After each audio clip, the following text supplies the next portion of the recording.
عبادت کے لیے آسان کرنے کے لیے 4 عبادات دی گئی۔ نمبر 1 نماز صلاۃ، تاکہ تم بھول نہ جاؤ، تازہ کرتے رہا کرو۔ آپ کو معلوم ہے نماز میں ہر رکعت میں سورہ فاتحہ، اور سورہ فاتحہ کی مرکزی آیت کیا ہے؟ 7 آیتیں کل ہیں، مرکزی چوتھی آیت کیا ہے؟ ایاک نعبد و ایاک نستعین۔ اے اللہ تیری ہی بندگی کرتے ہیں اور پرستش کرتے ہیں اور کرتے رہیں گے، کیونکہ فعل مضارع جو ہے عربی زبان میں حال اور مستقبل دونوں کو کور کرتا ہے۔ تیری ہی بندگی اور پرستش کرتے ہیں اور کرتے رہیں گے، اور تجھ ہی سے مدد مانگتے ہیں اور مانگتے رہیں گے۔ اس قول و قرار کو تازہ کرنا، تازہ کرنا، تازہ کرنا، 5 مرتبہ دن میں جو ہے اس کو دوبارہ تازہ کر لو، مبادہ بھول جاؤ۔ بڑا پیارا شعر ہے حفیظ جالندری کا کہ سرکشی نے کر دیے دھندلے نقوش بندگی، آؤ سجدے میں گریں لوح جبیں تازہ کریں۔ یہ ہماری پیشانی کے اوپر گرد و غبار آ گیا ہے، اس کے اوپر جو بندگی کا نشان ہونا چاہیے تھا اللہ کی بندگی کا، وہ جو ہے دھندلا ہو گیا، اور سجدے میں گریں، خاک پر رکھیں اپنی اس پیشانی کو اور اس کو تازہ کر لیں۔ بندگی کا نقش، بندگی کا جو یہاں نقش ہے وہ تازہ ہو۔ سرکشی جو ہے نفس کی سرکشی، سرکشی نے کر دیے دھندلے نقوش بندگی، آؤ سجدے میں گریں لوح جبیں تازہ۔ تو تازہ رکھنے کے لیے کہ یہ عہد آپ بھول نہ جائیں نماز سے،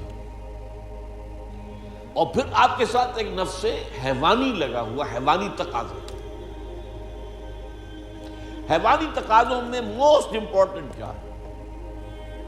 آپ انگریزی میں کہیں گے preservation of the self and preservation of the species.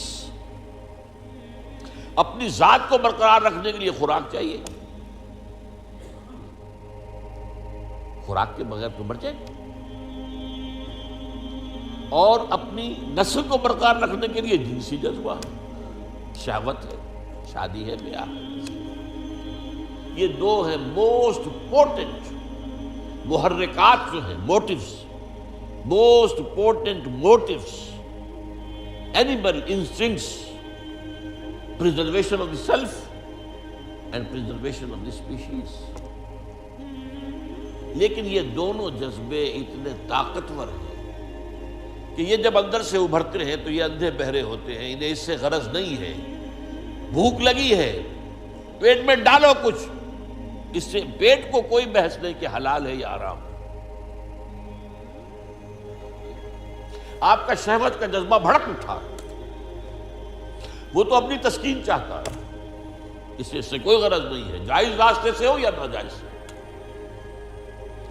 تو یہ جو خود سر گھوڑا ہے، یوں سمجھیے کہ ہمارا یہ جو حیوانی وجود ہے یہ گھوڑے کے مانند ہے، اور ہمارا روحانی وجود جو ہے، جو حقیقی وجود ہے، وہ اس پر سوار ہے۔ اگر گھوڑا منہ ہے اور سوار کمزور ہے تو وہ گھوڑا جو ہے، وہ جو سوار ہے، وہ گھوڑے کے رحم و کرم پر ہے، جہاں چاہے گا لے جا کے پٹک دے گا۔ وہ سوار کی مرضی سے تو نہیں جائے گا، جدھر وہ چاہے گا جائے گا، اور جہاں چاہے گا پٹک دے گا۔ تو اس منہ زور گھوڑے کے اوپر سوار ہونے کے لیے آپ کو ذرا اپنی خودی، اپنی انا، اس کو بھی طاقتور کرنے کی ضرورت ہے۔ اس اپنی خودی اور انا کو طاقتور کرنے کے لیے روزہ رکھ دیا گیا۔ پورا دن بھوکے رہو، برداشت کرو، پیاس بھی ہے تو برداشت کرو۔ یہ ساری سہولتیں جو آج ہمیں حاصل ہیں، کبھی حاصل تو نہیں تھی نا۔ کہاں تھے اے سی، کہاں تھے، اور کہاں دیہات میں کہاں ہے، اور یہ ساری چیزیں لکھی کہ روزے تو گرمی کے موسم میں جون جولائی مئی کے مہینے میں بھی روزے آتے ہی ہیں۔ برداشت کرو، بھوک کو برداشت کرو۔ کھانے کی چیزیں موجود ہیں لیکن نہیں کھاؤ، جائز چیزیں موجود ہیں، جائز نہیں، اس وقت حرام ہے، اس وقت وہ جائز بھی حرام ہے۔ طلوع فجر کے بعد سے لے کر غروب شمس تک جائز چیزیں کھانا بھی حرام ہے۔ شہوت کی انگڑائیاں کتنی بھی ہوں، لیکن چاہیے کہ بیوی موجود ہے، منکوحہ بیوی موجود نہیں، حرام، اللہ نے روکا ہوا۔ تو یہ ایک مشق ہے اپنے اس منہ زور گھوڑے کو لگام دینے کی، اسی کا نام تقویٰ ہے، بچ کر چلنا، سیلف کنٹرول، اپنے حیوانی وجود کے اوپر کنٹرول کرنا۔ یہ نہیں کہ جو یہ حیوانی وجود کہے وہ کرنے لگو، پھر تو تم گھوڑے کے تابع ہو گئے۔ پھر وہی کہوں گا، گھوڑا پھر آپ کو جس کھائی میں چاہے گا گرائے گا۔ تیسرے یہ کہ انسان میں مال کی محبت جو ہے، وَإِنَّهُ لِحُبِّ الْخَيْرِ لَشَدِيدٌ، محبت، دنیا میں زندگی بسر کرنے کے لیے ساز و سامان تو چاہیے نا، ساز و سامان پیسے سے آتا ہے، لہذا یہ بھی گویا کہ ہمارے اینیمل انسٹنکٹس میں سے ہے کہ کچھ مال و دولت، لیکن اس میں بھی انسان اندھا ہو جاتا ہے، جمع کر رہا، مال اس کی محبت ہے، پھر اندھا ہو جاتا ہے، مال کی محبت میں یہ بھی نہیں دیکھتا کہ کیا حلال ہے کیا حرام ہے، مال آنا چاہیے چاہے حرام سے آئے۔ اس کو روکنے کے لیے زکوٰۃ دو، خرچ کرو، دینے کی عادت ڈالو، دو، اللہ کی راہ میں دو، اتنا تو کم سے کم دینا ہی ہے، ہر حال دینا ہے، اس سے بھی زیادہ اور دو اور دو اور دو۔ عام لوگ سمجھتے ہیں صرف زکوٰۃ پر اکتفا نہیں، ان فی المال لحقا سوی الزکاۃ، حضور نے فرمایا تمہارے مالوں میں زکوٰۃ کے علاوہ بھی حق ہے، اس کو ہم کہتے ہیں صدقات نافلہ، مزید اور خفیہ دو، اور اس طور سے دو کہ داہنا ہاتھ جو کچھ دے رہا ہو تمہارے اپنے بائیں ہاتھ کو اس کی خبر نہ ہو، اس کا ڈھنڈورا مت پیٹو۔ زکوٰۃ جو ہے وہ تو اعلان دی جائے گی، اسلامی حکومت میں ریاست خود دے گی، یا فرض کیجئے اموال باطنہ ہیں آپ خود دیں گے تب بھی اعلان دیں گے، لیکن جو صدقات نافلہ ہیں چھپا کر،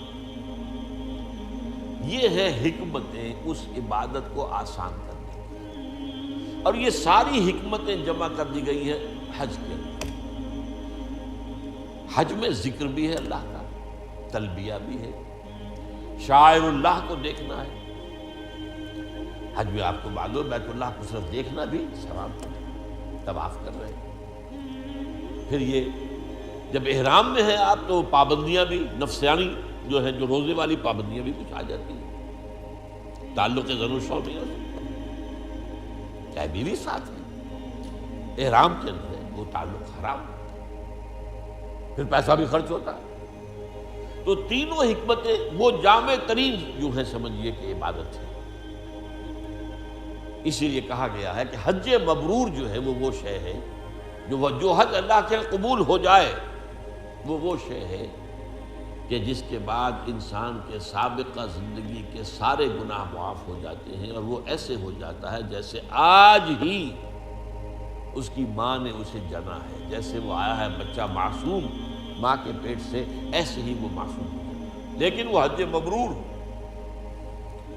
حلال کی کمائی سے حج کیا گیا، حرام سے نہیں، اور وہاں حج میں وہ ساری پابندیاں جو ہے بڑی عمدگی کے ساتھ اعلیٰ اسلوب کے ساتھ نباہی گئی، ولا رفث ولا فسوق ولا جدال فی الحج۔